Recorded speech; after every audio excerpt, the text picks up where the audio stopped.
Oi pessoal, vamos dar início a mais uma aula de História. Hoje estaremos falando aqui sobre o Império Romano do Oriente, também conhecido como Império Bizantino.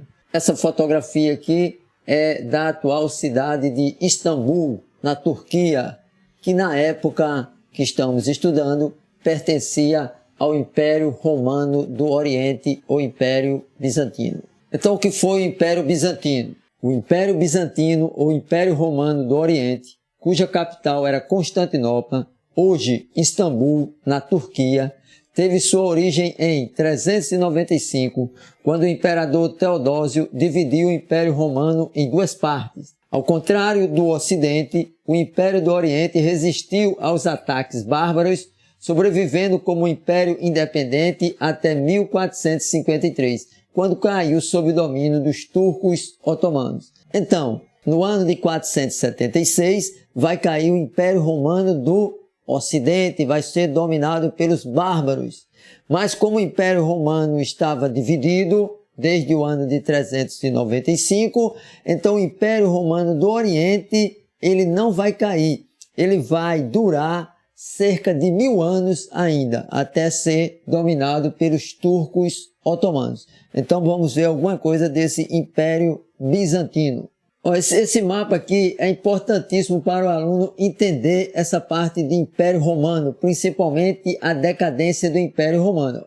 O Império Romano ele vai entrar em decadência quando povos bárbaros, também chamados de germânicos, vão invadir o Império Romano. Então o Império Romano do Ocidente, esse aqui da esquerda, ele vai cair, como já estudamos em aulas anteriores.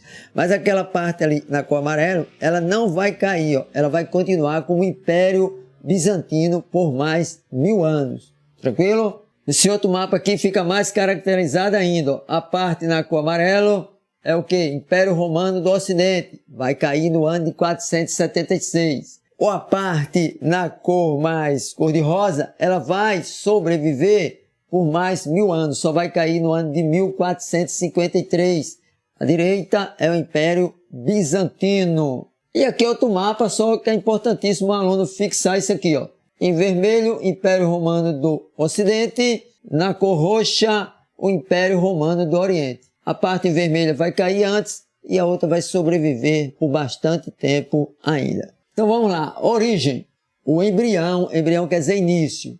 O embrião, o nascimento do Império Bizantino, surgiu quando o imperador romano Constantino I decidiu construir sobre a antiga cidade grega de Bizâncio uma nova capital para o Império Romano. Constantino enviou então arquitetos e agrimensores para remodelar a cidade, que foi inaugurada em 11 de maio de 330, sob o nome de Nova Roma. Por quê? Porque Roma era a capital do Império Romano. Então isso aí seria uma nova Roma. Entretanto, o povo preferiu chamá-la pelo nome de seu fundador, Constantinopla, em homenagem a Constantino. Então vai ficar assim, Roma vai ser a capital do Império Romano do Ocidente e Constantinopla a capital do Império Romano do Oriente, ou Império Bizantino. Constantinopla é uma cidade importantíssima, ela está marcada lá no mapa, ó, naquela partezinha mais verde lá, que tem uma linha verde, tá certo? Por quê? Porque ela vai ligar dois continentes, vai ligar a Europa à Ásia, tá certo? Depois estudaremos mais sobre essa parte de Constantinopla, a importância dela. Uma das grandes importâncias é que o comércio do Oriente, as mercadorias que vêm do Oriente para a Europa, ela vai passar pela cidade de Constantinopla, em boa parte desse comércio. Teve vários governantes, né? Porque quando o Império Romano do Ocidente cai, o Império Bizantino ainda vai sobreviver por cerca de 1000 anos. Então teve vários governantes. A história é imensa.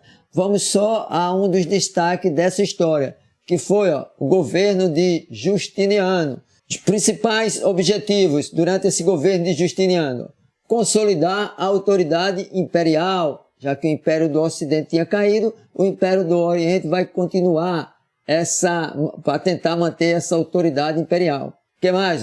Reconstruir o antigo Império Romano, que havia sido dominado pelos bárbaros. Manter o mar Mediterrâneo com o eixo da economia imperial, porque naquela região, quem domina o mar Mediterrâneo está dominando o comércio da região, ligando a Europa, a África, a Ásia. Principais feitos do governo de Justiniano. Reestruturação do direito romano, dividido em 4 partes. Código de Justiniano, digesto, escrituras e novelas. Isso aí o aluno, ele não precisa saber esses nomes todos, mas ele tem que saber que Justiniano, ele vai codificar o direito romano em um único ou em vários documentos, tá certo? Então as leis que existiam, ele vai codificar em vários documentos. Tipo assim, vamos dizer, uma Constituição, tá certo? A Constituição sabemos que é a carta mais importante de um país. Então ele vai codificar o direito todos em um chamado ali de corpus juris civilis. Então ele vai juntar tudo que estiver relacionado ao direito. Isso é importantíssimo para as civilizações que vêm depois, inclusive para nós brasileiros, porque muitas coisas que existem tanto na Constituição, como no Código Civil, como no Código Penal, vêm daí dos romanos. Além disso, ele vai fazer obras públicas, fortalezas e castelos, constrói a Basílica de Santa Sofia, lá em Constantinopla, atual Istambul, que ainda existe, e é um dos maiores monumentos lá do atual país chamado Turquia. Representação de grandiosidade do Império Romano, essas basílicas e essas obras. Conquistou a Península Itálica, Ibérica e o norte da África. Tranquilo? Então o Império Romano do Ocidente vai cair, mas o Império Bizantino ele consegue durante um tempo e se expandir, fazendo algumas conquistas. Cesaropapismo, se liga nisso aqui, Cesaropapismo. Poder conferido a Justiniano. Centralizava o poder temporal, político e espiritual em suas mãos. Subordinação da Igreja Oriental a um chefe secular. Independente das doutrinas do Papa Romano, as decisões do imperador de Constantinopla em questões de fé prevalecia. Cesaropapismo vem assim, César é de César, que quer dizer imperador romano. E papismo vem de papa. Então o César tinha o poder político e o papa tinha o poder religioso ou espiritual. Mas no Império Bizantino, durante um bom período, vai ter o quê? O cesaropapismo. O imperador, ele era ao mesmo tempo o chefe político e era também o chefe religioso. Qualquer norma que viesse do papa, a decisão se ia ser utilizado ou não aquelas normas, teria que passar pelo imperador. Daí o nome, cesaropapismo, junção do César, governante político, com papa, papismo. Tranquilo? Vamos lá. Outro movimento importante, o movimento iconoclasta. Movimento iconoclasta. Entre os principais produtores de ícones, encontravam-se os monges, que obtinham grandes lucros com as vendas das imagens. Os monges, além de ganhar muito dinheiro com a venda de ícones, também tinham forte poder de manipulação sobre a sociedade. Entretanto, incomodado com este poder, o governo bizantino proibiu a veneração de imagens e decretou pena de morte a todos aqueles que as adorassem.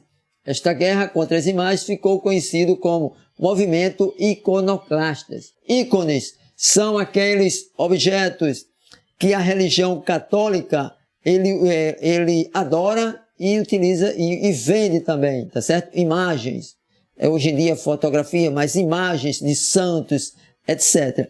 Então o governo bizantino ele vai proibir essa venda de imagens. Um pouco parecido, vamos dizer, não tinha ocorrido ainda a reforma protestante, mas você vai ver, hoje em dia, se você pegar na maioria dos países, os católicos, eles adoram os santos, já a igreja evangélica não tem essa adoração pelos santos. Então é um movimento parecido com esse aqui, só que esse aqui foi totalmente proibido porque Justiniano e outros imperadores bizantinos, eles não aceitaram essa ideia de venda de objetos sagrados, mesmo eles sendo católicos, tá certo? Então, foi um movimento contra a venda de ícones, de detalhes, de fotos, de qualquer coisa relacionada à idolatria. Tranquilo? Esse movimento ele durou um período e depois ele se encerrou, tá certo? Aí vamos lá. Outro detalhe importante que ocorreu no Império Bizantino. o cisma e a criação da Igreja Ortodoxa Grega. Em 1054 houve o cisma, quer dizer separação, ou seja, uma separação definitiva entre o cristianismo ocidental e o oriental. Esse rompimento deu origem no Ocidente à Igreja Cristã Apostólica Católica, sob a liderança do Papa, e no Oriente à Igreja Cristã Ortodoxa Grega, comandada pelos patriarcas. Então esse movimento cisma do Oriente, que se iniciou em 1054, ele vem até hoje, porque hoje em dia ainda é separado. Existe a Igreja Católica Apostólica Romana, que tem o Papa na sua liderança, e lá nos países orientais, principalmente a Rússia, alguns outros países orientais, eles seguem a Igreja Cristã Ortodoxa Grega. Então eles não seguem as orientações do Papa. Existe lá um patriarca que é o líder religioso de alguns países que fica no Oriente. Então, cisma do Oriente foi essa separação, certo? Entre a Igreja Católica, uma divisão. Em 1453, o Império Bizantino chega a seu fim, quando os turcos otomanos, povos islâmicos, invadem a capital Constantinopla. Esse evento marca também o fim da Idade Média. Então ficamos assim, em 476, quando caiu o Império Romano do Ocidente, marca o fim da Idade Antiga e o início da Idade Média. O Império Bizantino, ele vai sobreviver durante toda a Idade Média, e ele vai cair em 1453, dominado pelos turcos otomanos, e aí vai passar da Idade Média para a Idade Moderna. Então o Império Bizantino, ele sobreviveu cerca de 1000 anos, toda a Idade Média. Agora, detalhes, ele sobreviveu com características diferentes das que ocorriam no Império Romano do Ocidente, quando os bárbaros invadiram. Porque aqui no Império Romano do Ocidente, que foi esfacelado, vai ter o feudalismo, E o Império Bizantino, ele vai ter outras características. Atualmente, Constantinopla é conhecida como Istambul e pertence à Turquia. Apesar de um passado turbulento, seu centro histórico encanta e impressiona muitos turistas, devido à riquíssima variedade cultural que dá mostra dos diferentes povos e culturas que por lá passaram. Então aqui temos algumas fotografias da Turquia, de Constantinopla, que se chama Istambul atualmente. Bem, pessoal, e assim nós fizemos uma pequena exposição sobre o Império Bizantino, com aqueles detalhes mais importantes. É claro que é uma história de mais de 1000 anos, tá joia? Então valeu, até a próxima aula.